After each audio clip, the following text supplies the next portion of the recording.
One, two, three, four. La petite voix, la petite voix.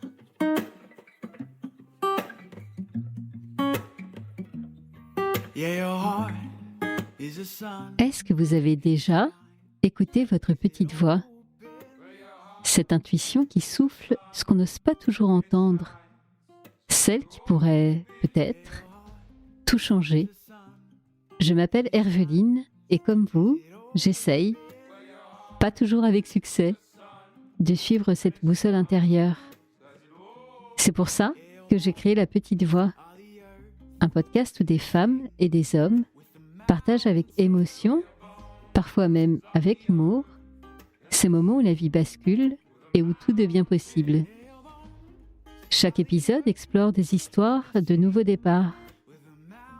Une séparation libératrice, une reconversion audacieuse, un burn-out surmonté ou une maladie qui révèle une force insoupçonnée. Autant d'histoires de doute, de peur, mais aussi de courage et de transformation. Chaque mardi, je vous invite à découvrir ces conversations intimes, sans filtre, des conversations qui vont nous éclairer, nous inspirer.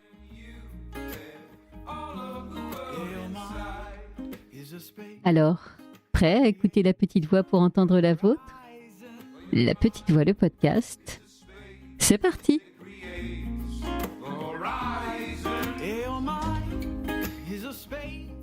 Je retrouve aujourd'hui Michael, le pompier que vous avez découvert la semaine dernière à mon micro. Souvenez-vous, il nous avait raconté comment sa petite voix l'avait guidé vers ce métier. Cette fois, on parle de ce qui se passe quand tout s'emballe, quand le stress monte, quand la panique menace de prendre le dessus. Parce que même si nous ne portons pas tous un uniforme, nous connaissons nous aussi ces moments de crise, de tension et d'urgence. Alors, merci à Michael pour ses conseils pour garder son calme et écouter sa petite voix, même dans le chaos.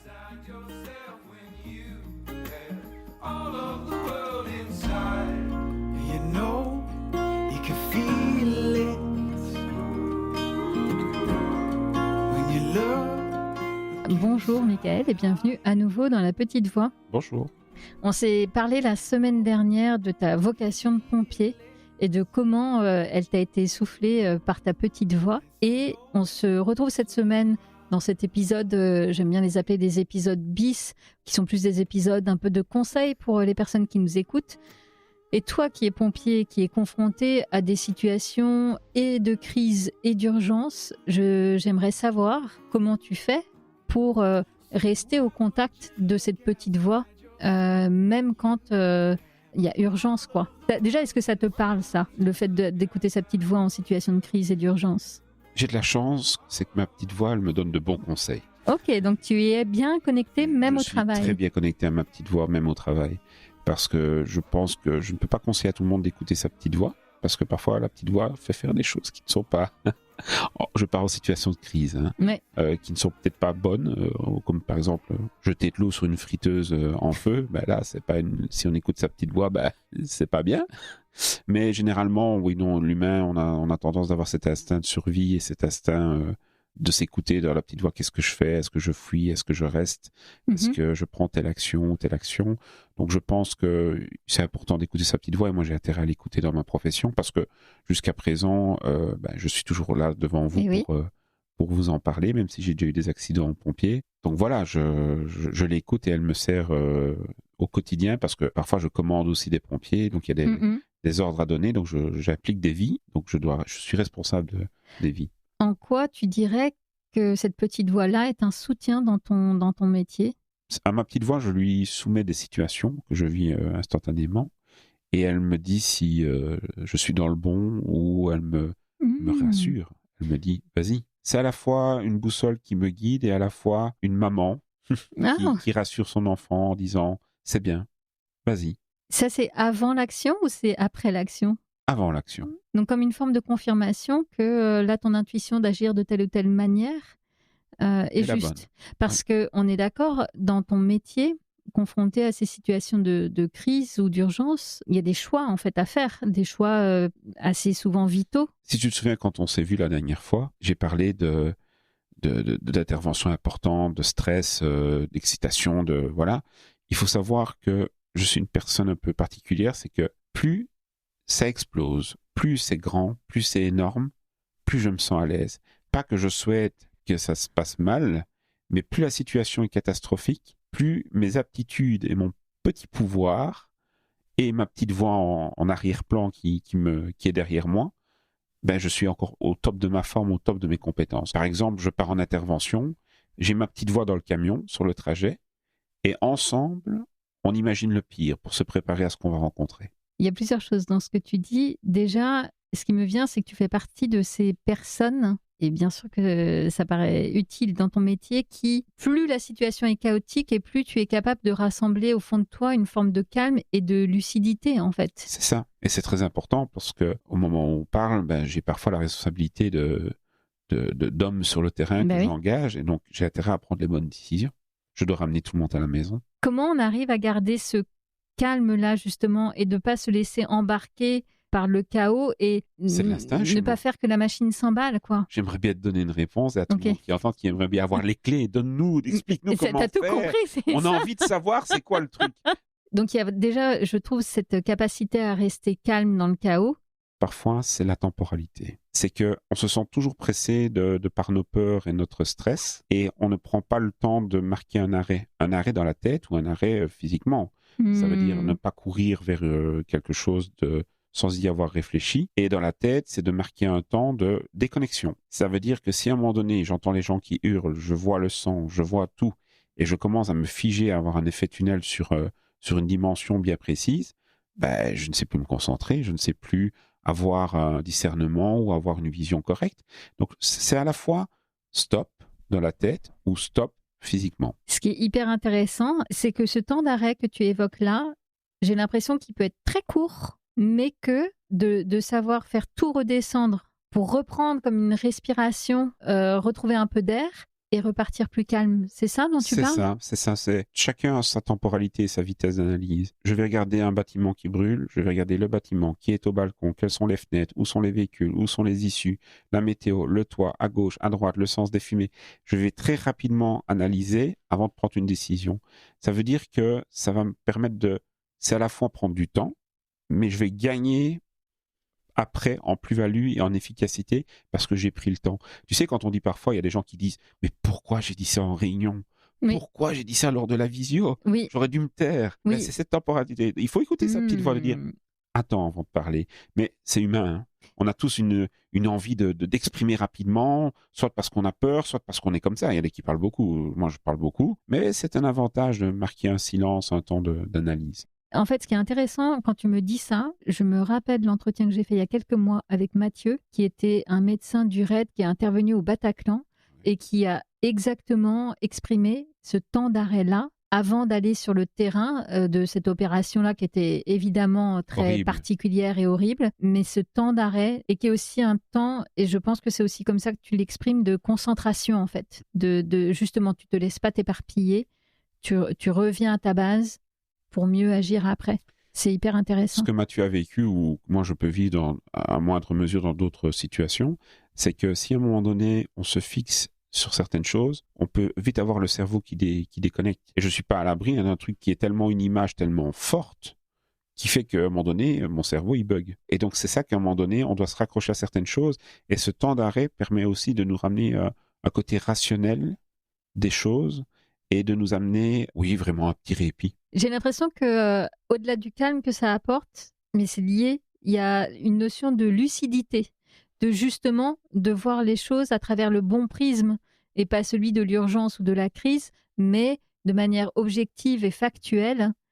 Ok, les faits, ce sont ceux-là et je sens que ça va être ça la bonne façon d'agir, quoi. Une forme de lucidité, oui, c'est juste ce mot-là. Tu sais, c'est parfaitement, c'est vraiment ce mot qu'il faut utiliser, lucidité. Tu sais, tu parlais de Mathieu ou quoi, mais quand on doit faire du tri sur des victimes, faire des choix. C'est exactement ça dont il parlait, le triage. N'as pas cette lucidité. Tu sais, dans notre métier, il y a le triage, par exemple, tu as un bébé qui a été éjecté d'une voiture qui pleure dans le talus et tu as une dame de 59 ans en arca, l'humain aurait tendance à vouloir s'occuper de l'enfant.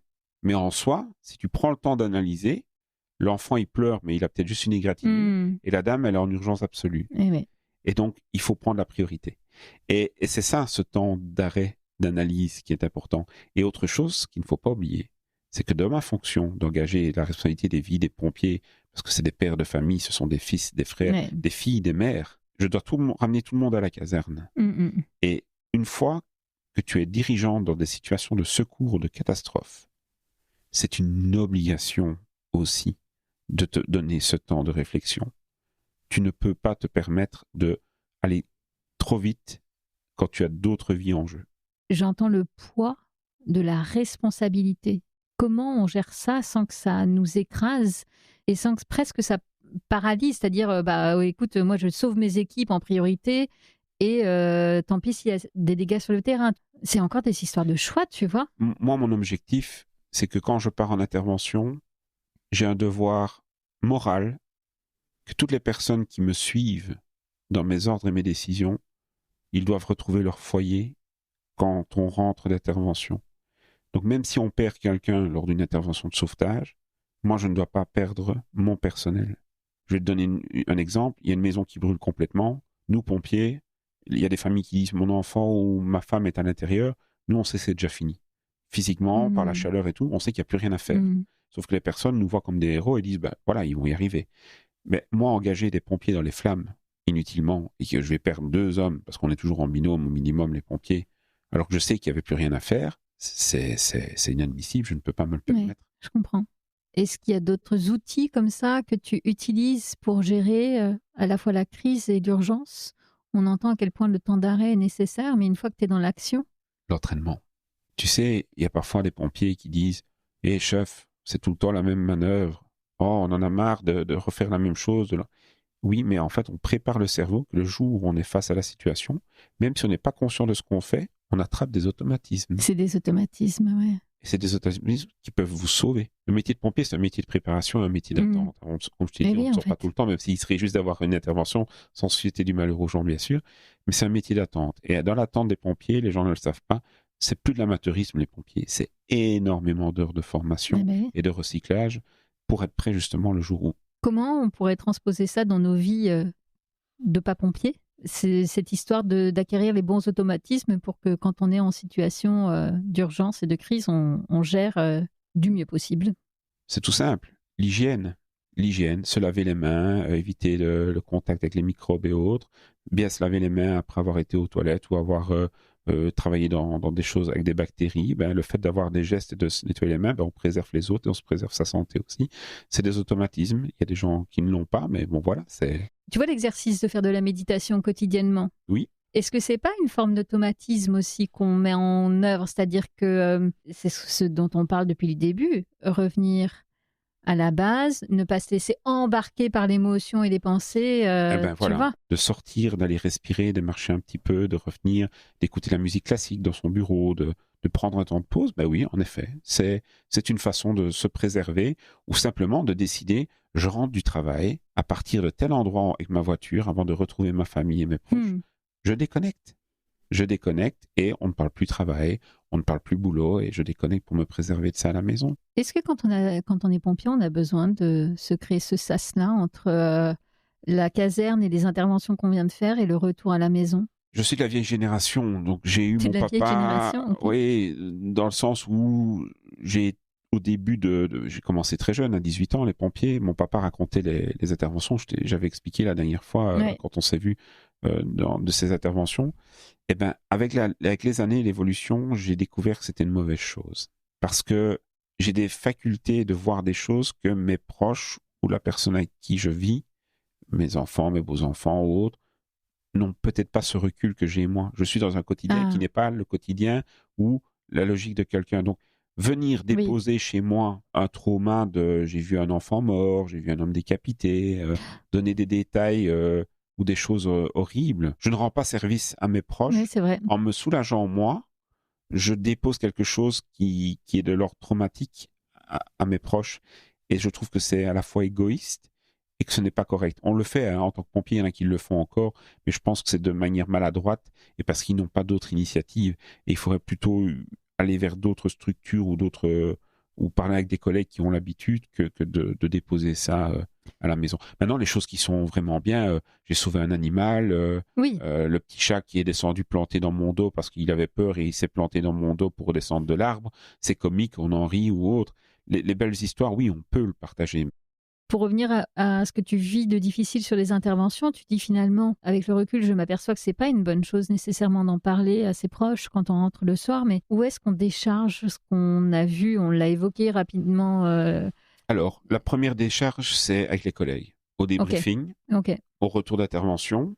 À chaque fois, c'est automatique, ça, le débriefing? Oui, généralement, le débriefing chez nous est automatique. Ok. Et encore plus si c'est traumatisant. C'est Ok. traumatisant. C'est dans la culture. Il faut savoir que le métier de pompier, c'est une deuxième famille. On a vraiment une deuxième famille. Avec les beaux côtés, comme les disputes. Hein. C'est comme dans toutes les familles. Eh oui. Mais on se comprend. Parce qu'on est dans le même bien bain. sûr. Même objectif, même mission, même vécu. Chacun ressent les choses à sa manière.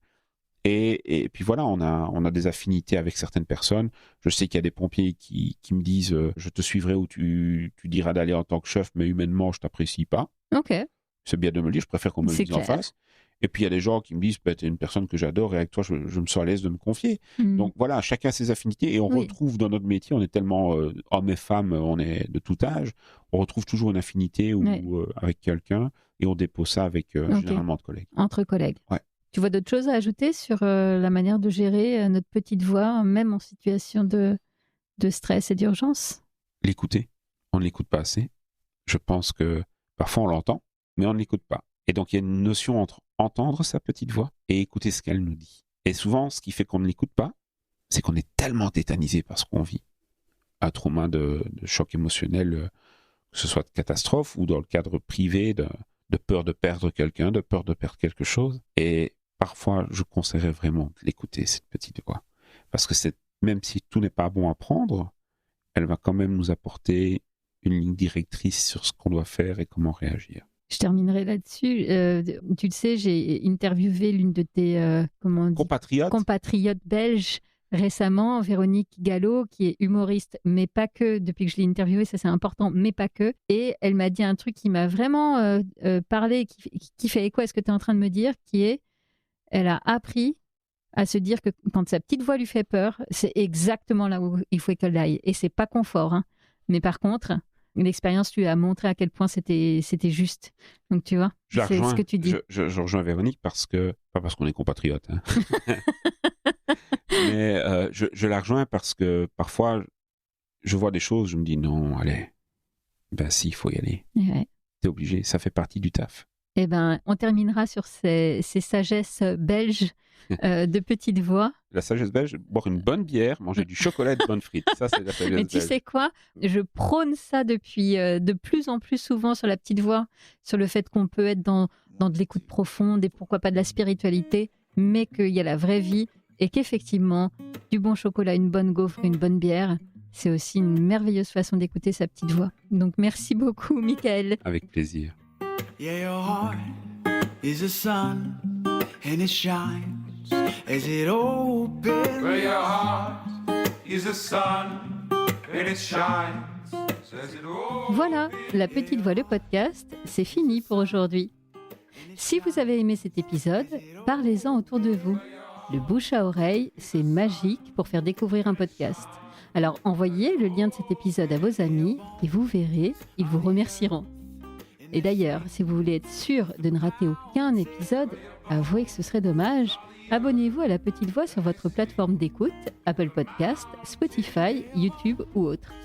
Profitez-en d'ailleurs pour m'y encourager avec des étoiles, des bonnes notes et des commentaires. Non seulement ça fait plaisir, mais ça aide vraiment à faire découvrir le podcast à d'autres auditeurs. Je partage aussi les coulisses du podcast sur Instagram et Facebook. Et mieux encore, abonnez-vous à ma newsletter sur mon site lapetitevoix.co. C'est là que j'ose vous raconter tout ce que je ne dis pas ailleurs.